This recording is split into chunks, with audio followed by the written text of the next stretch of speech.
Hai semua, pada video kali ini kita akan sama-sama belajar tentang manajemen pendidik dan tenaga kependidikan. Nah, ada beberapa topik pembahasan yang akan kita bahas bersama-sama. Yang pertama ada pengertian manajemen pendidik dan tenaga kependidikan. Yang kedua ada tujuan dan fungsi manajemen pendidik dan tenaga kependidikan. Yang ketiga ada tugas manajemen pendidik dan tenaga kependidikan. Dan yang keempat ada komponen manajemen pendidik dan tenaga kependidikan. Definisi manajemen. Manajemen adalah ilmu dan seni yang mengatur proses pemanfaatan sumber daya manusia secara efektif yang didukung oleh sumber-sumber lain dalam organisasi untuk mencapai tujuan tertentu. Manajemen dalam arti luas adalah perencanaan, pengorganisasian, pengarahan, dan pengendalian sumber daya organisasi untuk mencapai tujuan secara efektif dan efisien. Yang berikut ada manajemen pendidik dan tenaga kependidikan. Kata pendidik berasal dari kata didik yang berarti memelihara dan memberi latihan, atau dapat dikatakan ajaran, tuntunan, dan pimpinan mengenai akhlak dan kecerdasan pikiran. Menurut Undang-Undang Dasar Nomor 20 Tahun 2003 Pasal 39 ayat yang ke-1 tentang tenaga kependidikan merupakan tenaga yang bertugas merencanakan dan melaksanakan administrasi, pengelolaan, pengembangan, pengawasan, dan pelayanan teknis untuk menunjang proses pendidikan pada satuan pendidik. Dengan demikian, dapat dipahami bahwa tenaga pendidik dan kependidikan adalah yang menguasai berbagai ilmu pengetahuan sekaligus mampu melakukan transfer ilmu atau pengetahuan serta implementasi, mampu menyiapkan peserta didik agar tumbuh dan berkembang kecerdasan dan daya kreasinya untuk diri dan masyarakatnya, sekaligus mampu menjadi model atau teladan. Yang berikut ada tujuan dan fungsi manajemen pendidik dan tenaga kependidikan dalam menjalankan tugas dan fungsinya secara profesional. Tenaga pendidik dan kependidikan harus memiliki kompetensi yang disyaratkan baik dari pemerintah maupun kebutuhan masyarakat, antara lain sebagai berikut. Yang pertama ada pendidik harus memiliki kualifikasi LEADS dan sertifikasi sesuai dengan jenjang kewenangan mengajar, sehat jasmani dan rohani, serta memiliki kemampuan untuk mewujudkan tujuan pendidikan nasional.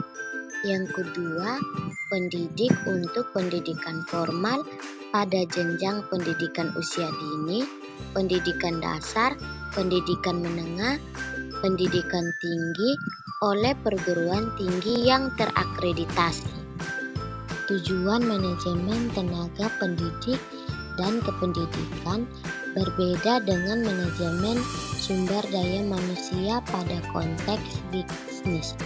Di dalam pendidikan, tujuan manajemen sumber daya manusia atau SDM lebih mengarah pada pembangunan pendidikan yang bermutu, membentuk sumber daya manusia yang handal, produktif, kreatif, dan berprestasi. Berdasarkan Permendiknas Nomor 8 Tahun 2005, tugas Ditjen PMPTK atau Direktorat Jenderal Peningkatan Mutu Pendidik dan Tenaga Kependidikan mempunyai tugas merumuskan serta melaksanakan kebijakan, standarisasi teknis di bidang peningkatan mutu pendidik dan tenaga kependidikan anak usia dini, pendidikan dasar, pendidikan menengah, dan pendidikan non-formal. Jadi dalam tujuan manajemen tenaga pendidik bertujuan untuk mendayagunakan tenaga kependidikan yang efektif dan efisien untuk mencapai hasil yang lebih ideal. Nah, yang berikut ada tugas manajemen pendidik dan tenaga kependidikan. Menurut Departemen Pendidikan Budaya tahun 1983 berdasarkan Undang-Undang Dasar Nomor 20 Tahun 2003 Pasal 39 menyebutkan bahwa tugas manajemen pendidik dan tenaga kependidikan yang pertama, tenaga kependidikan bertugas melaksanakan administrasi pengelolaan, pengembangan, pengawasan, dan pelayanan teknis untuk menunjang proses pendidikan pada satuan pendidikan.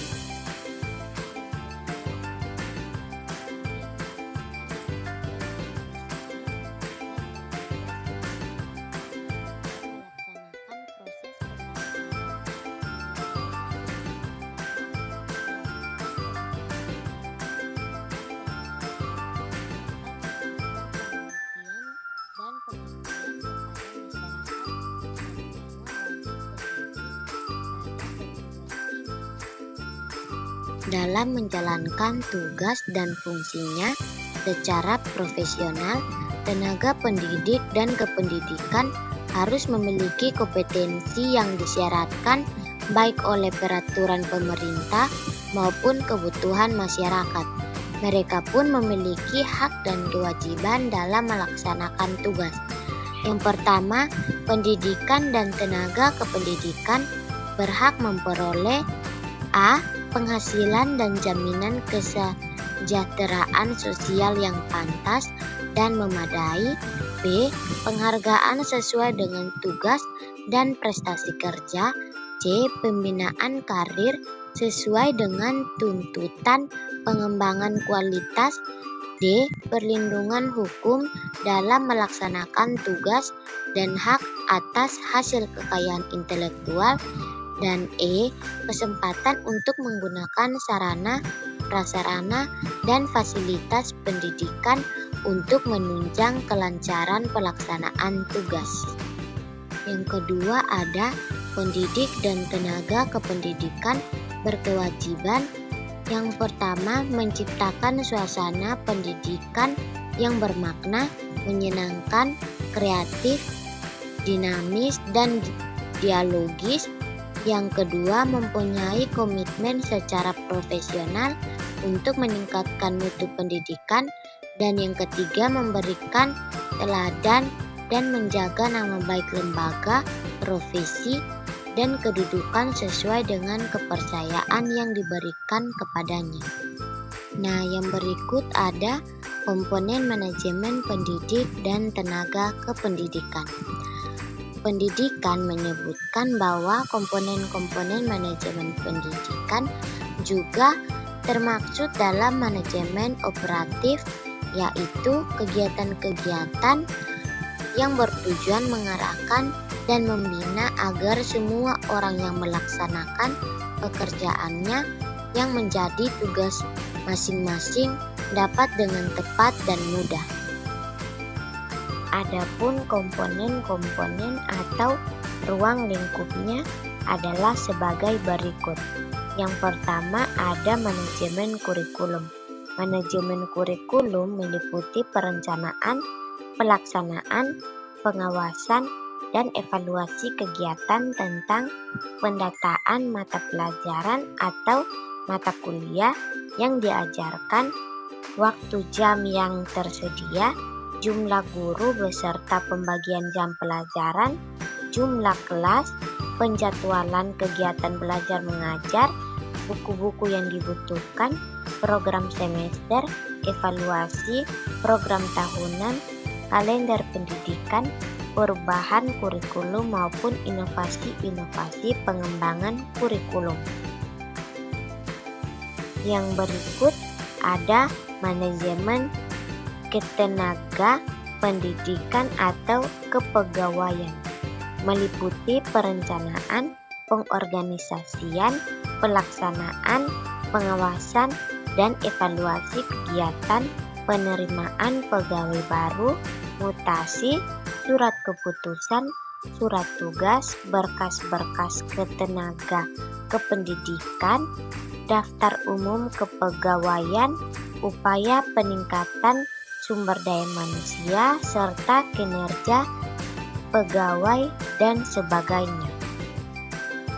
Yang ketiga, manajemen peserta didik, meliputi perencanaan, pengorganisasian, pelaksanaan, pengawasan, dan evaluasi kegiatan penggalangan penerimaan siswa baru, pelaksanaan tes penerimaan siswa baru, penempatan dan pembagian kelas, kegiatan-kegiatan kesiswaan, motivasi dan peningkatan kualitas lulusan, dan sebagainya.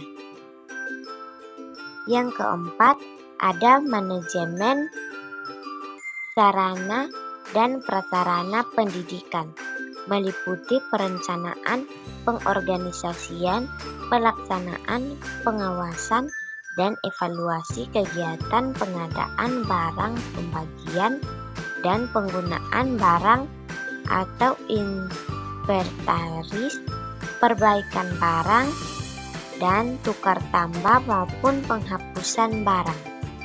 Kelima, ada manajemen keuangan atau pembiayaan pendidikan, meliputi perencanaan, pengorganisasian, pelaksanaan, pengawasan, dan evaluasi kegiatan-kegiatan masuk dan keluarnya dana, usaha-usaha menggali sumber pendanaan sekolah seperti kegiatan koperasi serta penggunaan dana secara efisien.